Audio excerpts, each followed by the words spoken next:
Welcome, welcome, welcome, welcome, welcome, welcome. If you're new to this channel and you like this content, do me a favor. Make sure you subscribe, make sure you share, make sure you stick a like on the video. Very, very important for the algorithm, very, very important for the growth of the channel. And make sure you stay tuned. This is predominantly an Arsenal channel, but we do a lot of other reporting on other what I call other teams.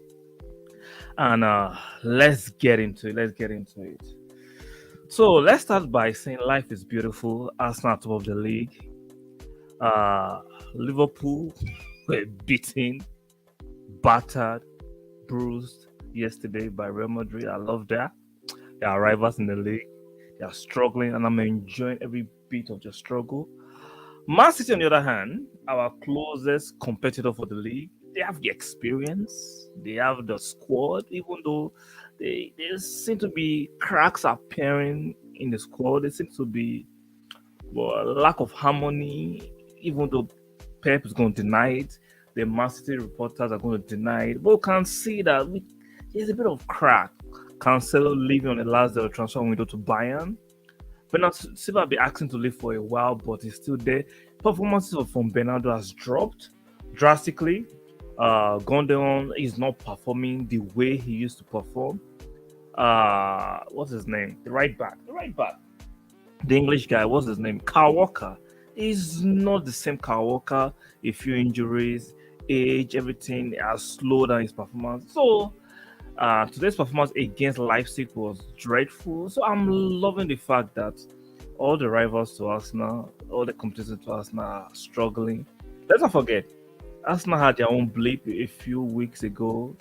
We had a disappointing loss to Everton at Goodison Park. And we followed it by another disappointing draw against Brentford. Regardless of the referee decision was poor and disastrous, and the referee resigned. But let's be real, the performance in that match was not the best, even though you don't win flamboyantly all the time. But the performance of that match wasn't the best. Against Aston Villa, we got it back together, even though we conceded 2 goals. We considered early, we had to equalize. We considered the game, we equalized, and we went to win 4-2 at the death of the game. So it has been a roller coaster of some sort. Let's be real, roller coaster of some sort for Arsenal, but we are still on top of the league. Let me remind some of us might have forgotten. This is the league table. 23 games have been played by Arsenal. 17 wins, 3 draws, 3 losses. That's not bad. What do you guys think? That's not bad. That's not terrible. That's a very good return for a team that most people were not expecting to be competing this season. Most people were not even expecting us to make top 4 at the beginning of the season. Let's be real. Even as some Arsenal fans were not expecting us to be amongst the conversation for top 4. But here we are. Yeah, the season has not ended. There's still twists and turns on the way. But we are doing fairly good. I think we have 15 more games to go. And we can't say Arsenal will miss out on Champions League unless there's a monumental collapse, which I don't see mathematically and physically looking at the team. We know Partey has been struggling with injuries again. Yeah, but let's be real, Partey has relatively fit this season compared to his previous. So it has not been a bad season for Partey in terms of fitness. Saliba has stilled off a little bit, but he's still a good defender. Like I said, if you check my catalog of videos, I rate Saliba, but a lot of you were overhyping him. He's not the Van Dijk kind of player at this moment. He still has a lot of development and growth. And I think he will make it as a world class if he continues to work hard. But right now, he's not on that level. Gabriel, fantastic defender, very physical, very emotional. Sometimes he needs to put that emotionality in check. But I still think he's our best defender, regardless of some rash moments. But you look at the last ditch tackles he has made, goal saving tackles, his physicality, his ability to compete physically with other strikers. I think he's our best. Aesthetically, he doesn't look that pleasing like Saliba, but he's still our best defender in the team. So I'm loving Arsenal right now. Like I said, regardless of you look at our last 5 games, just 2 wins, but we are still on top of the tree, on top of the league, and I'm loving and loving it. Uh, Manchester City are second. They played one more game above Arsenal. They have 16 wins, 4 draws, and 4 losses. They have more goals than Arsenal. So we know, like I said, they have more experience. They've done this more. So let's see the rest of the team, the rest of the season, how it's going to pan out. So there are some Arsenal news I think we should check out. Uh, Very, very, very important. Give me a moment. Mm, mm, mm, mm. So let's go to Simon Collins, a reporter that's I'll call me tier one that has a bit of news on Arsenal. According to Simon Collins, a lot of clubs around Europe interested in Ivan Fresneda. Arsenal, Borussia Dortmund, Juventus, Newcastle view are four forerunners. Player would decide future in the summer. Let's not forget, uh, I think during the January transfer window, according to reports, he was close to joining either Dortmund or Arsenal. And for some reason, the player decided to hold back, uh, to stay back at Real Valladolid in Spain. Uh, I've seen a clips. I've seen a few clips of him. I can't tell you guys I've been watching Real Valladolid or watching Fresneda extensively to make sorry, I'll say an objective uh, thought on his performances. I can't do that, but I watch a few YouTube clips. It looks decent, very technical on the ball, can come in. He looks like a midfielder playing as a fullback, very secure on the ball, good in tackling. He's young, I think. With a manager like Arteta and with a team like Arsenal, he can grow with the team. Like I said, his ball security is fantastic. He has the ability to maneuver in tight spaces, which makes him. He's like a right-sided Zinchenko, but younger and more technical. Zinchenko is very technical, but I think Fresneda is very technical too. I'm very comfortable, or either overlapping and underlapping. Now, if you look at Zinchenko, he doesn't do a lot of overlapping. He likes to come to the midfield and link up. But Fresneda can come to the midfield and he can do the overlapping as a traditional right back. So uh, I won't be opposed to Arsenal getting him in. Like I said, Ben White has done a good job. Ben White has done a very good job as a right back. Tomiyasu have done a fantastic job too. But when it comes to overlapping, they are not that traditional right back that can give those crosses. Even though Arsenal do not rely so much on crossing or cutting back, we are more of a team that likes to create and orchestrate from the midfield and like our wingers to talk in. Yes, but sometimes we need to mix it up. So the news about Fresneda is developing. Like I said, he was close to making a decision in January transfer window, but for some reason he decided to delay the decision till the summer. So, like I said, according to Simon Collins, is saying Arsenal has a lot of competition. Dortmund, I think, can beat Dortmund to Juventus. They are in hot waters in Italy. Different kind of investigation going on. We know Juventus in terms of clout, are a bigger club than Arsenal. Let's be real. As an Arsenal fan, I have to be objective. But right now, they're in different, having different corruption charges are hanging around them. So I don't think players would decline them, but players will not be in a hurry to join Juve. Newcastle, they have the money. In terms of money, they will blow Arsenal out of the water. But in terms of legacy and clout, in terms of who is a bigger club, not financially, in terms of who has the clout as a bigger club, Newcastle don't come close to Arsenal. But financially, they are richer than Arsenal. So, but let's see what Frank Snyder would decide. Will he come to Arsenal, which I would like, or will he go to Dortmund? Because even at Dortmund, a lot of young players want to go to Dortmund because they are somehow or somewhat guarantee regular playing time because Dortmund like to give young players the opportunity to showcase their talent, play for them, and if they develop well, they can get moved to bigger clubs. But Dortmund have a few right backs themselves, so I'm sure if he comes to Arsenal and he proves that he's a good player, he will play. See, I'm looking at this coming season. I would not be surprised. We know Ben White traditionally is a centre half, right? Even though he's playing as right back. So if you bring in Frank Snyder and he's playing well, so it will be for Ben White to actually compete with Saliba for the right-sided centre half position of the team. So Frank Snyder has a slot. If he can show he's up to the challenge in England, he can show he's up to the challenge in the Arsenal team. He will play because we are expected to ship us Cedric Suarez either to Fulham to any other team. So there is a slot for him to, if he can prove his mettle, if he can prove he's capable, he will play. So let's see what's going to happen in the summer regarding that.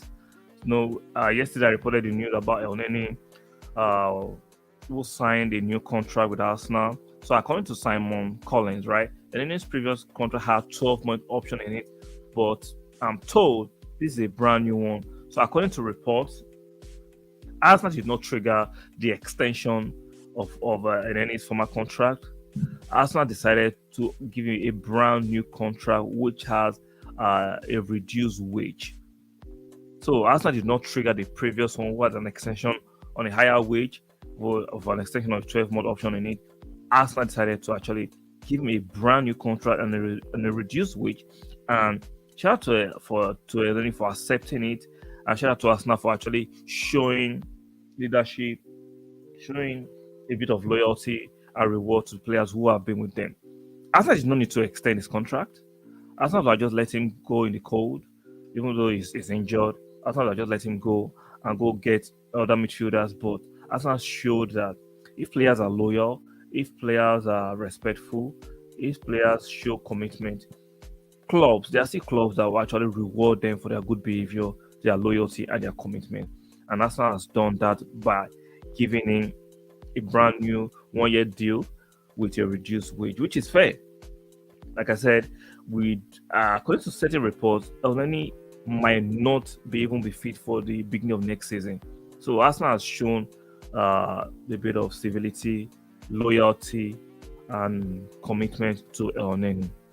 So we know Partey missed the last match due to, according to report, to a tight back. It's not a very serious injury, according to reports, but Arsenal are not keen to rushing him back. So according to Simon Collins, which you can see this tweet right here.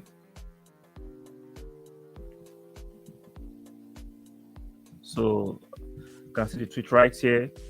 Thomas Partey hoping can be fit for the return. Thomas Partey hoping he can be fit to return to Arsenal squad for the trip to Leicester this weekend. Won't be rushed though, with Jorginho arrival easing pressure. I think that is smart. I don't think Arsenal need to rush Thomas Partey back. Jorginho had a decent game last time. Yes, he's not Thomas Partey.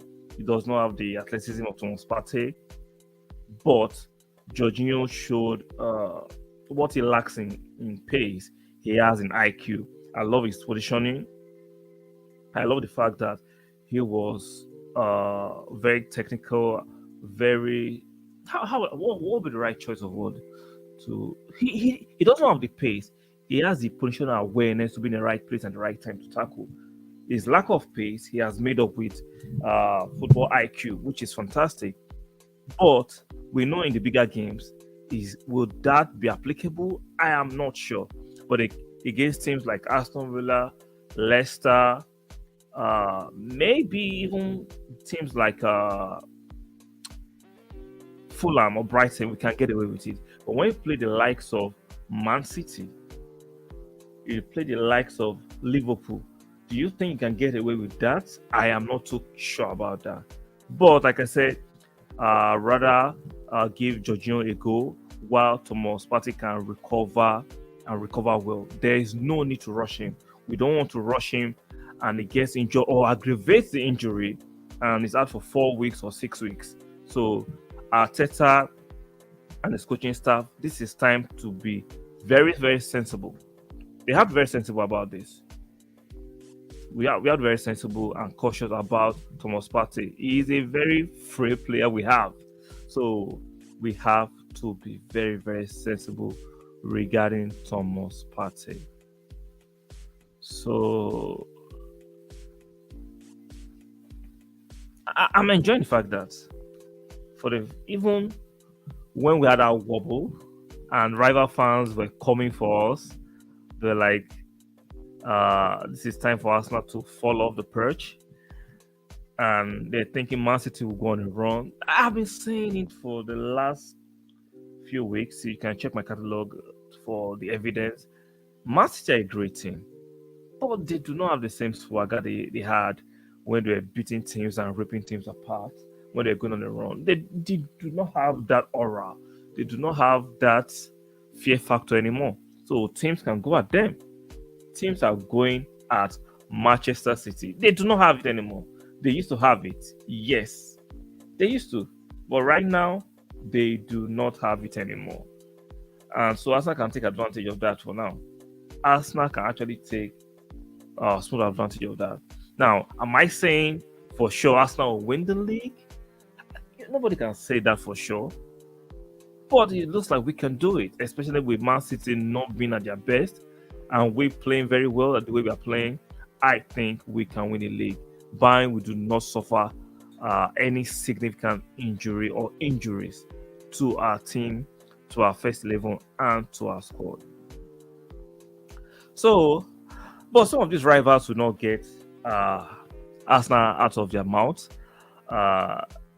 Like, Man, you have to play Barcelona tomorrow. It's looking like they will actually win that game because the first leg, Barcelona were piss poor in my opinion. They conceded 2 goals. Manchester United actually played very well. I have to take my bias out of this and be very objective. So the second leg is at Old Trafford. I don't see with the injuries to Gavi and Pedri, I don't see any chance for Barcelona, even though football is a funny game. Anything can happen. They can turn it up on the day. But if you look at it logically, if I take away all my biases, look at Anthony is coming back for Man U, Casemiro in the midfield at Old Trafford. The fans will be buzzing. The support will be huge. They don't have Messi.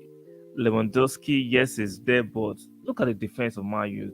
Lisandro Martinez is doing well. Varane. I'm sorry, I can only see one winner. Regardless of how much I want Barcelona to actually topple Man U at Old Trafford and beat them, but let's be objective. Let's be very objective. I don't think Barcelona can do this. I'm sorry. I don't think they can do this. They are not the Barcelona of old. They do not have the mettle. They do not have the stamina. The players, yes, in La Liga, they are leading the league. But in the Champions League, based on what I saw last week against Man U, this Barcelona team cannot come to Old Trafford and win. But like I said, this is football. Anything can happen. So let me play this clip. Fair use. This is from Sai TV. If you like his content, you can go subscribe to him.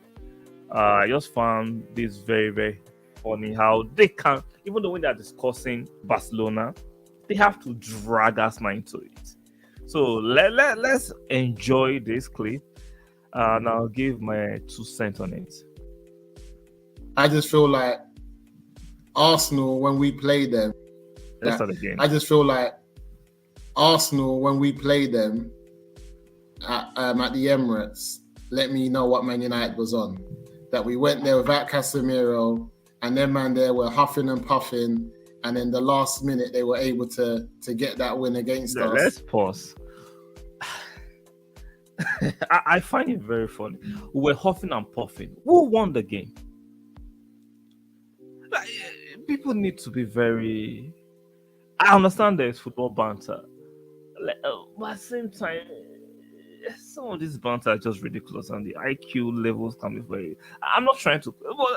Who won the game? How can you say Arsenal huffed and puff, but we won the game? We won the game. You can't say we were huffing and puffing and then we won the game. Like, it's not making sense. It's not this math. It's not mathing. The narrative is the IQ levels are kind of respectfully. Like, how can you say we were huffing and puffing, but we won the game? And it just let me know the levels that we're on. What levels are Man U on? What, like, let me play one more time. Listen to this. I just feel like Arsenal, when we play them at the Emirates, let me know what Man United was on. So what are you that on? We went there without Casemiro, and then man there were huffing and puffing, and then the last minute they were able to get that win against us. We still won the damn let me know the game. levels that we're on. You know, we still won the damn game. Oh Lord, come on, man, come on. We won the game. You see, your huffing and puffing will be legitimate if we didn't win the game. Wow. Maybe I need to refresh my youth fans how the table looks like. I think so. I think it's important we refresh the fans of Man U what the table looks like. It's very, very important. So, can you see the table? We are still first, and you're still third. Even though you keep on denying you're in the title race, you're not even bold enough. Mathematically, you're in the title race, but you know you don't have the metal. You know that the wheels could come off anytime. See, I love what Ten Hag has done with Manchester United. I'm not going to shit on it. I'm not going to play foul. I'm going to be objective. Even though I'm an Arsenal fan, we can tell the truth. We can be objective. We don't need to be cynical. We don't need to be low-leveled. Ten Hag has done a good job. But let's not forget, that squad is expensively assembled. So so all this Ten Hag has done. He's not now. He hasn't done anything out of the ordinary. Has he done well? Fantastic. He has done well. But that squad is very expensive. Bruno, Anthony, Casemiro, Lisandro Martinez, the left back they brought from Holland. They've brought in some players. Let's not act like if Ten Hag didn't spend money. Because there's this comparison with Ten Hag and Arteta that is so disingenuous and dishonest. Arteta came to the team. Did you see a defenders Arteta had to work with? Socrates, David Luiz, Kolasinac. Like, I get it. Ten Hag came in and there was Maguire, but he had a transfer window. Even when Arteta had his first transfer window, but in Mari, where is Mari right now? So all these people making Ten Hag seem as if he has done greater things than Arteta. I'm not trying, even though I try not to compare two managers sometimes, but the narrative is just false. Arteta came to a shit team. As in, the squad was horrible, terrible, smelling, disgusting. Do you understand? Arteta worked with Kolasinac. Oh, hey, Jesus. Kolasinac. Holding. David Luiz, Socrates, Bellerin, Cedric in the midfield, Lucas Torreira, Guendouzi, Ozil. You guys need to give Arteta his flowers. Yes, results were not the best all the time, but look at what he had to work with compared to Ten Hag. Ten Hag had the opportunity to spend some money. Man, you were underachieving with the former manager who did not have a clue of what he was doing, and they brought in a proper manager, and they're playing well compared to Arteta had bombs, a committee of clowns as players. So let's not do that. You might not like Arteta, it might not be your cup of tea. Like I always said, it's like Arsenal is not the traditional English club. For some reason, the English team don't show the same love in terms of quantity and quality the way they show to Manchester United, Chelsea, or Liverpool. They don't show the same love to Arsenal. I don't know why. I'm not going to do any research on that, but it is what it is. We've seen it. It's evident. The mainstream media, the pundits, for some reason, do not show the same bias or love or affection or affinity they show to Liverpool, Manchester United, Chelsea. They don't show the same love to Arsenal for some reason. So I'm not here to moan about that. I'm just calling out the BS. On Saturday, we play Leicester. That should be another interesting match. Watch out, I'll be doing a proper preview for that match. Maybe it should be pre-recorded or live. I will decide that tomorrow. Watch out, I'll leave an update on the community tab if I'm going to do it live, or I'll schedule a live for that. Just be on the lookout for that. Or I might try to do a pre-recorded video on for the preview against Leicester. Leicester had a bit of form until they lost to Man U. Even though in the first I watched that game, the first 20 to 30 minutes, they should have been 3 goals up. But for the heroics and the excellence of De Gea in goal that day, that actually kept Man U in the game. And Man U scored, and it came out in the second half a different animal, and they consumed Leicester. So, like I said, Leicester bought a few players in. I think they brought a defender. I can't remember his name right now. They bought Tete, the midfielder. They've given Iheanacho a run, and they're looking better than the Leicester that started the EPL, where results were very erratic. So let me quickly check where Leicester are. They are 14th. So Leicester are 14th. They played 23 games, 7 wins, and 3 draws and 13 losses. So that's not too terrible. So you look at their last 5 games, they've lost 2, they've drawn 1, and they've won 2. So watch out for that preview at the weekend. It should be very interesting. Very, very interesting. So guys, I'll be pausing here for now. I'll be doing this more regularly. Make sure if you like this kind of content, radio style, I'll be doing some videos too. Sometimes I'll be doing radio style with no video, just audio. Stick a like, subscribe, share. Very, very important for the growth of the channel. I've enjoyed myself. If you are listening to this on the playback, please do me a favor by sticking a like on the video. Very, very important for the growth of the channel and the algorithm. And if you're not yet subscribed, make sure you subscribe, especially if you like the content. Make sure you do subscribe. And guys, as I pack up,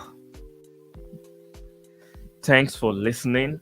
Please, on your way out, do me a favor by sticking a like on the video, on the audio, on the content rather.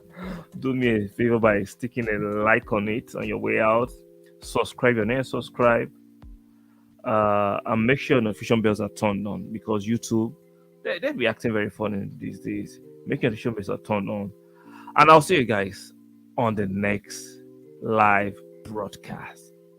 Au revoir.